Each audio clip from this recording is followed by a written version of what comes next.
poor? Why are you poor? The secret. Hi, sisters! Hello ladies and gentlemen and non-binary people, welcome back to my Daily Motion channel. Got my microphone out again. You know what? I don't even know if I'm meant to hold the microphone like this because ASMR. Also, don't feel like painting my nails. Please excuse that. I got a lot going on. I'm very happy to be filming today's video because we're going to be talking about therapy and everything I have learned in therapy, because I got a therapist during lockdown last year, and it wasn't until I stopped therapy that I realized how great it is and how bloody necessary it is and how I need a therapist again. Because therapy, it's not something you just do once to fix a problem. It's like ongoing for you. And babes, I have a lot of insights. The first thing I learned from therapy is we are always going through stages. Every 2 weeks or maybe even a month or even every week, it really depends on who you are, but we're going through a stage. And I only noticed this when I was in therapy, because every fortnight when I would speak to my therapist, I realized that the things we talked about in the previous weeks, whatever I was going through, it usually would have resolved itself and I was on to something new. And every month or couple of months, when you look back on your therapy sessions, you will be able to see a pattern or a stage you're going through. For example, I think you guys knew I talked about it in my last video. I went through a money stage where suddenly I was like, money is the answer to all of my problems, and I became fucking obsessed with it. And I knew that this was a stage because of what I had learned through therapy. But I feel like if you're not doing therapy, you can't even identify that you're in a stage. I'm probably saying stage a lot, but yeah, you can't even identify it. Something happens to you and you're like, yep, this is just how my life is going to be from now on. It's a mental thing. You know when suddenly you start feeling bad about yourself? Before therapy, I would be like, this might be my mindset from now on. I just feel like something in me changed. In my flop era, it's called an era for a reason. Flop stage, mental flop stage. Whatever you're going through, the point is you're going to get over it. We're very fluid, and if you're not changing, well, I think there's something wrong then. I went through so many stages when I was in that lockdown, and a lot of them were different coping mechanisms. For example, I had a stage obsessed with like going to Europe. I'm still on that, but it's a bit different. I was obsessed with going to Europe. When I was in it, I knew it was a stage because I knew that I was seeking something greater than me to give me hope for the future. Then I went through a stage where obsessed with money. This was actually quite a long stage, 6 months. I talk about it in my last video, but I'm kind of out of that now. The point is, we're always bloody changing. And I found that now that I'm not doing therapy, I actually can't really identify my problems every 2 weeks. Even like if you write it down, it's not the same as talking to someone. I want to add another point that I got a therapist because it was free at university, and I was like, why not? Therapy is so expensive. I believe in Australia it's $180 every session, and now I'm not in college. I'm like, that is so bloody expensive to talk to a human for 1 hour. So guys, I understand that therapy is not accessible for everybody. I personally use BetterHelp. I swear to God, I use BetterHelp. Do you know why? Let's get into the sponsorship actually. Thank you. Guys, listen to this, okay? BetterHelp. What is it? It's online therapy. They have over 20,000 therapists in a network that gives you access to help that may not be available in your area. And they have therapists specialized in any different area, like someone that's LGBTQ friendly, whatever you need. So it's customized online therapy. It can be through video, chat, or call. You don't have to be on camera if you don't want to. Sometimes it's intimidating to look at your therapist. You can think they're judging you. Like, I personally prefer to do it over call. What you do is you fill out a questionnaire and it helps assess your specific needs, and within 48 hours they're going to match you with a therapist. And if you don't like them, you can change it free of charge. Something I do like is that you can actually message your therapist at any time, because I know for me, sometimes I'll be feeling bad, and then by the time our therapy session comes, I would have kind of got over that thing already and I no longer needed her help, and I had to deal with it alone. But sometimes it is nice to be able to message your therapist. So guys, join the 2 million people, including me, taking charge of their mental health today, and you can use my link to get 10% off your first month at BetterHelp. I really hope you use it. I know like sometimes YouTubers put sponsorships into their videos and you're like, I don't even know if it's good. But I'm telling you, I use BetterHelp. And why? Because I don't want to pay fucking $180 to go to a therapist in real life. Something I also learned is CBT. Now, I'm a psychology student. I knew what CBT is, but was I actively implementing it all the time? No. What is cognitive behavioral therapy? It's basically, in simple terms, rewiring your maladaptive thoughts. So whenever I had a problem come up, I would use some CBT strategies. And I actually posted this on my story a while ago. So when I have a problem, and we're going to use an example here. When I have a problem, I break it down. Why do I feel like this is a problem? What is the realistic view on the situation from like an outsider perspective? Because it's happening to you, you tend to catastrophize. I can never say the word whatever. You just make it seem bigger than it is.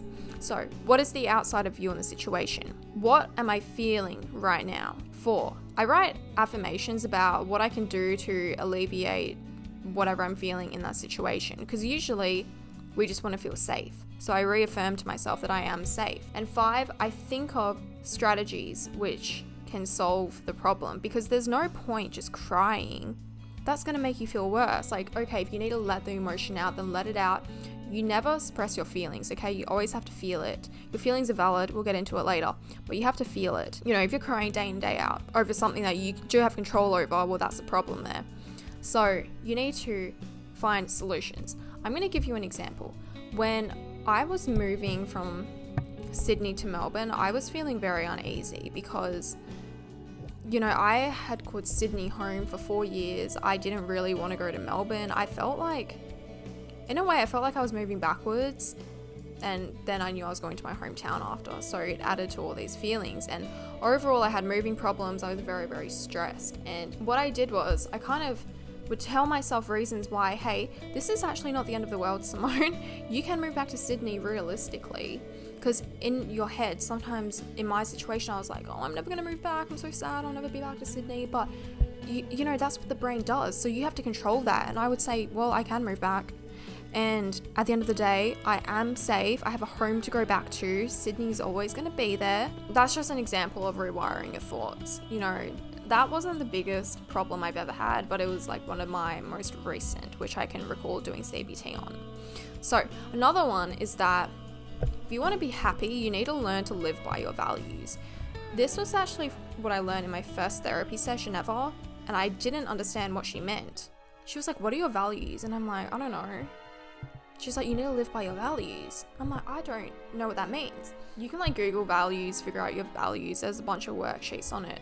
But when you start to live day by day by your values, for example, if you like adventure, maybe you want to try something new every week, you're going to start to become a lot happier as a person. There's no point just trying a bunch of random things. Literally figure out what you value and then spend more time on that and living according to that. This is something I'm trying to work on. I've had such an issue with this, but there's no point worrying about the future because the future is unpredictable. And yes, I used to argue with my therapist about this because I would say, I kind of have to worry about the future because I need a plan for it now.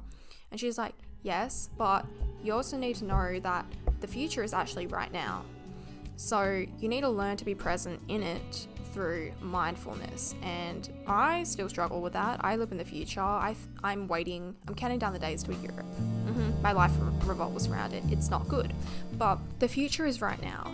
Point being, you need to learn to enjoy it instead of wasting it away, because if you're just thinking of the future and worrying about things that haven't even happened yet, life is just going to pass by you. And to be honest, that is what is happening with me personally. Aside from meditation, which helps me live in the moment, is to live with intention. This is what I have in my wall.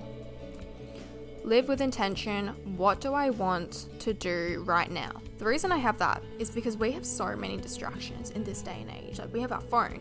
Like, we might be working on something and pick up our phone, and before you know it, we've spent like 50 hours on TikTok. And then I feel like I've wasted my day. If you live intentionally, like you actually say, I have some free time, I want to go on TikTok. You're not wasting your time because you're actually living in the moment because you intended on doing that. And most of the time we're living without intention. We're living on autopilot. Always ask yourself, what do I want to do right now? That was one of my coping mechanisms for when I was in lockdown and time was just going so quickly. A huge one is don't preemptively make assumptions about things or worry about things that haven't even happened yet, because there's no point in worrying twice, and we don't even know if that thing is going to happen. So my therapist would say to me, Simone, if it happens, well, then we'll worry about it then, but in the meantime, don't worry about it. You know, I'm a warrior. I've always been a warrior. My mum's a warrior. It's just how I grew up. Now, if I know that in order for me to feel safe about something, because that's all we want at the end of the day, the deepest feeling is we want to feel safe, I will just have a plan. Like, I will make a plan for something just in case it happens, and then I also list out why I'm safe, and then I don't worry about it anymore, or I try not to worry about it. Something else is that mental health, therapy especially, it is something that has to be ongoing. Like, I used to think I'm just going to go to therapy for the duration of lockdown, and that's what I did. And it helped me so much that at the end of our 3-4 months, I had nothing to talk about. Our final sessions, we really didn't have anything to talk about because I felt so good. I was so fucking happy, you guys. And then I found as time went on, I was like, oh my God, I need a therapist again. And it's great having someone to talk to every 2 weeks because they can really help organize your thoughts. And I found, especially now, like my mind is so disoriented, and even if I write it out, it's not good enough. And your therapist just really helps put things into perspective, and sometimes that's what you need. So therapy is really something you should invest in, just like investing in your physical health. And your mental health is so important, because how do you expect to get anything done and live a good life if you have poor mental health? So I kind of see it as maintenance now, like it's just something that has to be done, and it is really great. And I don't know, I really enjoy it. I look forward to having fortnightly sessions, to be honest. Another thing is everything can be related to your childhood or just things that happened in your early adolescence, and it can also be linked back to your parents. So a lot of the times we're like, we're nothing like our parents. Well, we might be, and we probably are, and your therapist is going to help you see that. Okay, also, your feelings and your emotions are valid no matter what, no matter how trivial something may seem.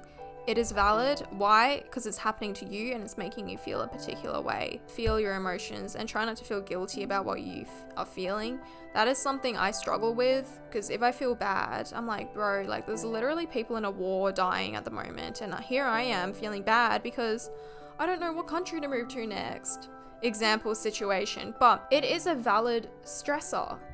We all live different lives, right? So don't let anyone invalidate you, and more importantly, don't invalidate yourself. These are for my people who feel guilty over everything like me, but success is defined differently to everyone, and so is happiness. So I used to feel really bad that I would always feel guilty that I had more than, for example, a homeless person or a child in Africa, and like it impacts me so much. I don't show that, but I've always been like this. I'm gonna cry. Oh my God. Yeah, so I've always been like that since I was a child, where when I would go on vacation with my mom, and especially in a country like Bali or Thailand, and I would see poverty, it would make me so sad. Like since I was like 4 years old, I could never like enjoy vacations completely because I would see these people and just feel so miserable. And I have linked it back to something like in my family and something that happened in my childhood, which kind of makes me more like empathetic, I would say, than other people. But what my therapist said about this is that those people, maybe they don't have as much money as you, but they might have something you don't. Maybe they have a really happy, supportive community. Basically, don't compare. Try not to feel guilty. Being guilty, it's also it's not a productive feeling to have. And this is what I'm gonna leave you guys with, is that everything will always work out. It always works itself out, no matter how hopeless you feel, no matter how dire the situation is. I promise it will work itself out. You don't even have to have hope. It's just the natural progression of life, and like your mind, like I said earlier, your mind has your back. Your mind is going to sort things out for you. And when you're in therapy, you're going to realize that between your sessions, you're like, hey, that maladaptive thought that I had last week, I'm no longer thinking about that. I don't think that way anymore. It just works itself out. Everything. I can't even begin to tell you how many times I've been like, this is it. It's over. and then it wasn't. Like, maybe that's a really stupid thing to say, but everything works out for the better, and I also believe in divine timing in the universe, and yeah. Oh, I'm gonna leave you with something else, but this is something I personally do. Didn't learn it from therapy, but I'm sure therapists will teach this. But whenever something happens to you, try to reframe it. Anything negative that happens, I look for the message in it because I believe that everything happens for a reason. There is always something you can learn from a situation, and you don't want bad things to happen to you and you don't learn from it because you're just gonna repeat those mistakes again. That's it, you guys. I really hope you enjoyed this video. Glad I filmed it. I really fucking encourage you to get therapy. Guys, if you can't afford in-person therapy, BetterHelp. I use BetterHelp. Even before they sponsored me, I used BetterHelp. I hope you enjoyed this. Don't forget to like, comment, subscribe. I have so many fun videos coming now that I'm back in Perth. Ich liebe dich and tschüss. Better place to live. Roman, vacación.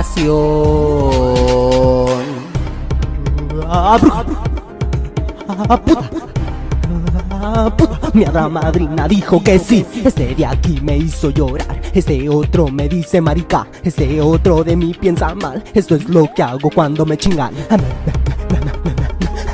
Why are you broke? No excuse. I manifest everything. Have you ever heard of this book?